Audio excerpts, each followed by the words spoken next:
Hello friends, welcome to Vino's crystal kitchen. Carrot halwa stuffed gulab jam ரொம்பவே அசத்தலான சுவையில் சாஃப்டாக ஜூஸியாக குண்டு குண்டு குலோப் ஜாம் எப்படி செய்கிறதுன்னு பார்க்கலாம் வாங்க ஃப்ரெண்ட்ஸ். 2 டேபிள் ஸ்பூன் நெய் உருகுனதுக்கப்புறமா துருவிய 3 மீடியம் சைஸ் கேரட் சேர்த்து லோ ஃப்ளேமில் வச்சு ஒரு 5 நிமிஷம் மிக்ஸ் பண்ணி விடுங்க. 5 நிமிஷம் கழித்து 400 ml பால் சேர்த்து மூடி போட்டு மூடி வச்சுருங்க. கேரட் பால்லையே வெந்தால் சாஃப்டாகவும் டேஸ்ட்டும் நல்லா இருக்கும். இப்போ பாலெல்லாம் இழுத்து நல்லா சுருண்டு வந்துருச்சு. இப்போ 6 டேபிள் ஸ்பூன் சர்க்கரை சேர்த்து கலந்து விடுங்க. சர்க்கரை சேர்த்த உடனே கொஞ்சம் தண்ணியாக இருக்கிற மாதிரி இருக்கும். மீடியம் ஃப்ளேமில் வச்சு நல்லா மிக்ஸ் பண்ணி விடுங்க. ஃப்ளேவருக்காக ஏலக்காய் தூள் 1/4 டீஸ்பூன் சேர்த்துக்கலாம். ஏலக்காய் தூள் சேர்க்காம கூட செய்யலாங்க. இப்போ நல்லா சுருண்டு வந்துருச்சு.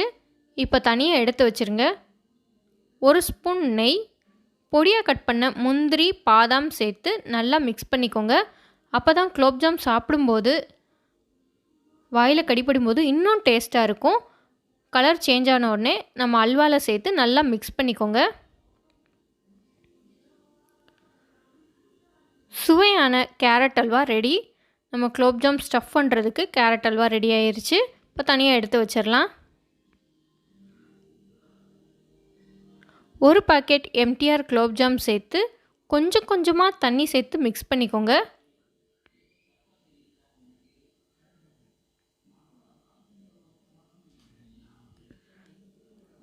சப்பாத்தி மாவு மாதிரி சாஃப்டாக பசைஞ்சுக்கோங்க.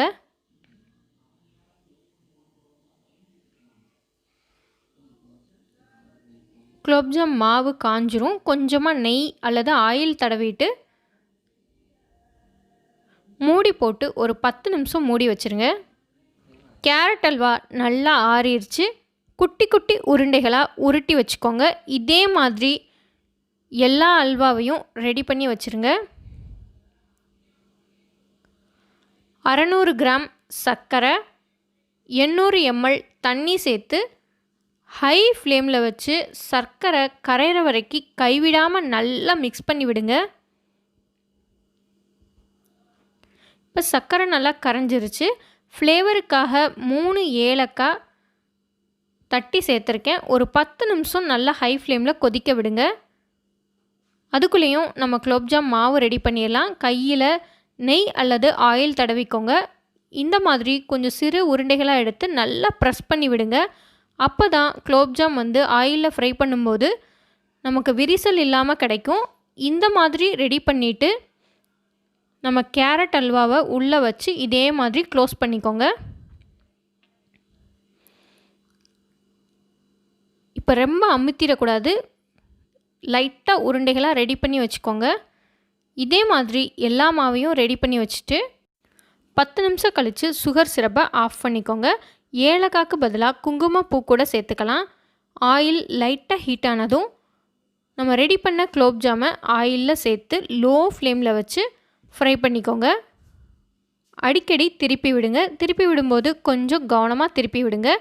இப்போ நல்லா கோல்டன் கலரில் வந்ததுக்கப்புறமா